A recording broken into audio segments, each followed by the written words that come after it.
तमीज से बात करिए, मैं सीनियर हूँ आपका। और अब संदीप भैया छोटे नौकर लग रहे।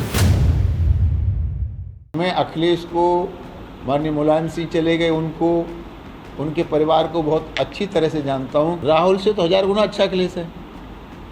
तो जब ने एनडीए के अंग बने तो मैंने सोचा क्या हो गया, इनको नशा कर लिया क्या? अखिलेश जैसा पढ़ा लिखा व्यक्ति काहे को इंडिया का अंग बन रहा है? क्या इंडिया के चक्कर में पड़ा हुआ है? 2024 के लोकसभा चुनाव की सुगबुगाहट तेज हो चली है और तमाम पार्टियां इस चुनाव के रण में पूरे जोर शोर के साथ कूदने को तैयार हैं। ऐसे में सियासी बयानबाजियों का दौर भी तेज हो चला है। बीजेपी को टक्कर देने के लिए बनाया गया विपक्ष का इंडिया अलायंस भी काफी चर्चा में बना हुआ है।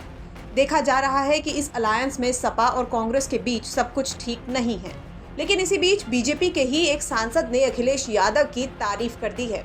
सिर्फ तारीफ ही नहीं की है, उन्हें राहुल गांधी से बेहतर बताते हुए इंडिया अलायंस के चक्कर में ना पड़ने की सलाह दे डाली है। देखो, मैंने आपको पहले ही कहा था कि सीटें 80 हैं।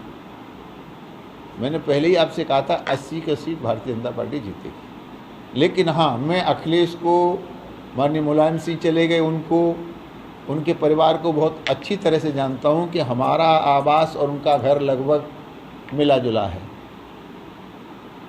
राहुल से तो 1000 गुना अच्छा अखिलेश है।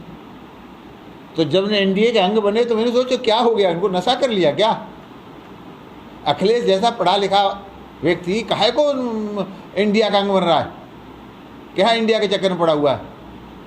तो अगर उन्होंने निर्णय कर लिया कि हम सीटों पर लड़ेंगे, ये उनकी पार्टी का निर्णय है, हम उनको कोई ज्ञान नहीं दे सकते, लेकिन वो हमारा सम्मान करते हैं।